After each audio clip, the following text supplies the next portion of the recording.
Good morning friends, good morning. आपका welcome है आपके अपने चैनल्स ऑल अबाउट आर्ट्स पे। आप जुड़ चुके हो फैजान निसार से और आपको आज पढ़ाऊंगा मैं जो आज का हमारा टुडे टॉपिक है अबाउट यूनिवर्सल अडल्ट फ्रेंचाइज। हाँ मेरे दोस्तों, ये टॉपिक मुझे लगा इंपॉर्टेंट है, इसलिए आज मैं आपको पढ़ाने जा रहा हूँ यूनिवर्सल अडल्ट फ्रेंचाइज। ये पॉलिटिकल क्लास 11 का टॉपिक है, इलेक्शन एंड रिप्रेजेंटेटिव का चैप्टर का एक सब टॉपिक है। मेरे दोस्तों मैं आपको बताने जाऊंगा यूनिवर्सल अडल्ट फ्रेंचाइज। मेरे दोस्तों सबसे पहले constitution, answer to basic question about election. Constitution हमें दो बेसिक आंसर देता है about election. First of all, who are voters, कौन वोटर्स हैं, हमारे कंट्री के अंदर कौन वोटर्स हैं, ये हमें हमारा कॉन्स्टिट्यूशन इस चीज का आंसर देता है। और सेकंड देता है हु कैन कंटेस्ट इलेक्शन, और कौन कंटेस्ट कर सकता है इलेक्शन। मैंने आपसे दो बातें बोली, कॉन्स्टिट्यूशन हमारा हमें दो चीजों का आंसर देता है अकॉर्डिंग किसकी बात करने के लिए, इलेक्शन की बात करें तो वो बताता है कि वोटर कौन है और वो बताता है कि कौन इलेक्शन लड़ सकता है। मेरे दोस्तों मैं आपको बताऊं यूनिवर्सल अडल्ट फ्रेंचाइज चीज क्या है। All adult citizen of a country are eligible to vote in election is called universal adult franchise. वो सिटीजन जो एलिजिबल है वोट देने के लिए, अब हाँ इसके लिए स्पेसिफिक एज की जो रिक्वायरमेंट है वो तो फुलफिल होनी चाहिए। अगर वो इस चीज के एलिजिबल हैं, इसके काबिल हैं, देन वो क्या कर सकते हैं, वोट दे सकते हैं। और इसी चीज को हम यूनिवर्सल अडल्ट फ्रेंचाइज कहते हैं। All adult citizens of the country are eligible to vote in election is called universal adult franchise. जैसे कि मैंने यहां पे लिखा हुआ है कि यूनिवर्सल अडल्ट फ्रेंचाइज क्या होता है, आप ये डेफिनेशन लिख सकते हो।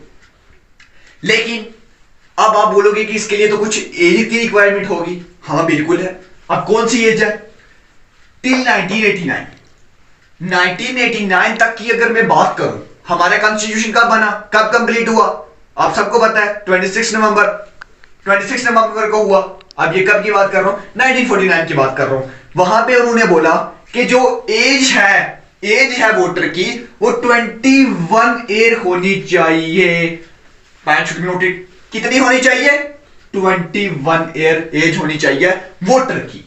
वो क्या आर एलिजिबल टू वोट। अब आफ्टर 1989 मैं इसका आपको समझाऊंगा, ये जो मैंने लिखा है मैं इसका आपको जरूर बताऊंगा। After 1989 adult who attain the age of 14 are eligible to vote।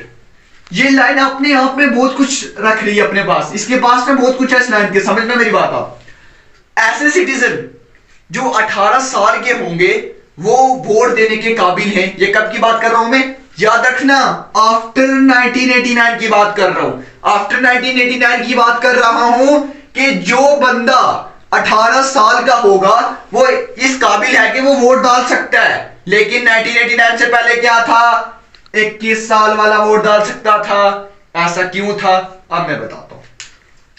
अगर आपने इंडियन पॉलिटिक्स पढ़नी है, इंडियन पॉलिटिकल पढ़नी है, तो मैं आपको दो चीजें बताऊं। एक पढ़ना आफ्टर 1989 और एक पढ़ना बिफोर 1989। अब मैंने ऐसा क्यों कहा, अब इस कहने के पीछे भी कोई रीजन था। रीजन यह था मेरे दोस्तों कि ये जो आफ्टर जो बिफोर की बात करूं तो सिर्फ कांग्रेस पार्टी ने जो क्या हुकूमत की हमारी कंट्री पे 1989 तक कोई और पार्टी आ ही नहीं सकी। बस वही चल रहा था, वही पावर आ रहे थे, वही जा रहे थे। अब आने जाने का भी एक अलग प्रोसेस है, वो भी समझाऊंगा, इसी चैनल से जुड़े रहना।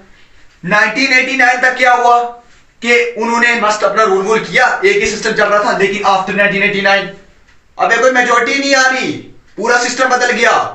अमेंडमेंट हुई, सीधा एज कहां पे चलेगी, 21 से 18 ईयर चलेगी। 21 से क्या कह रहा हूं, 18 चली गई। एक अमेंडमेंट हुई। अब अमेंडमेंट क्या है सर, ये नहीं आपने बताया। अबे अमेंडमेंट भी तो कुछ है। अमेंडमेंट क्या है, ऐसी चीज जो कॉन्स्टिट्यूशन में ऐड होती है या डिलीट होती है, उस चीज को हम कहते हैं अमेंडमेंट। समझ आगे समझ। अब कौन सी अमेंडमेंट हुई थी जिसने एज को जो किया कम कर दिया, बता दूं मैं आपको कौन सी अमेंडमेंट हुई थी। 61st कौन सी हुई थी, याद रखना कौन सी हुई थी, 61st अमेंडमेंट ने एज को क्या किया, रिड्यूस किया। अब मैं आपको बात बताऊं, यूनिवर्सल एडल्ट फ्रेंचाइज का काम क्या है। सर आप तो बच्चों को भी वोटिंग हक दे सकते थे। अबे मैं कैसे दूंगा, कॉन्स्टिट्यूशन वालों ने दिया, मैं दे सकता तो मैं तो दे देता, लेकिन मैं कौन, ये तो कॉन्स्टिट्यूशन वालों का काम था ना, जिन्होंने उसको बनाया। यूनिवर्सल एडल्ट फ्रेंचाइज क्या काम करती है, promote the principle of equality and non discrimination. मैं क्या कह रहा हूं, मैं कह रहा हूं कि जो यूनिवर्सल एडल्ट फ्रेंचाइज है वो किस चीज को प्रमोट करती है, इक्वालिटी को और नॉन डिस्क्रिमिनेशन को प्रमोट करती है। कौन करता है, यूनिवर्सल एडल्ट फ्रेंचाइज इस चीज को प्रमोट करती है। अब सर वोटर कौन है, दोबारा से वही सवाल। All the citizens are voters, हर एक सिटीजन वोटर है, जो को क्या करेगा, अटेन करेगा कौन सी एज, 18 साल की, वो क्या है, वोटर है। अब मैं आपको इस सबको समझाने के बाद मैं आपको बात बताऊं, यूनिवर्सल एडल्ट फ्रेंचाइज भी जरूरी है, क्योंकि जब इंसान 18 साल का होता है उसके पास अपने पास ऐसी क्षमता होती है कि वो अपने डिसीजन ले सकता है। उसे पता होता है कि हमने किसको चुनना है, किसको नहीं चुनना, कौन हमारा नुमाइंदा सर कौन नहीं। इसलिए 18 साल हो गया, ठीक है, इसलिए यूनिवर्सल एडल्ट फ्रेंचाइज भी जरूरी है। आप मेरी बात समझ रहे हो। आज का जो मैंने आपको in short universal adult franchise के बारे में बताया, अगर आप चाहते हो कि आपको पूरा चैप्टर पढ़ाया जाए, या अगर आप चाहते हो कि आपको पॉलिटी का कोई भी टॉपिक समझाया जाए, या आपको सोशियोलॉजी का है, या जियोग्राफी का, इकोनॉमी का, किसी भी चीज का, अगर आपको कुछ भी जानना है, कुछ भी पढ़ना है, तो आप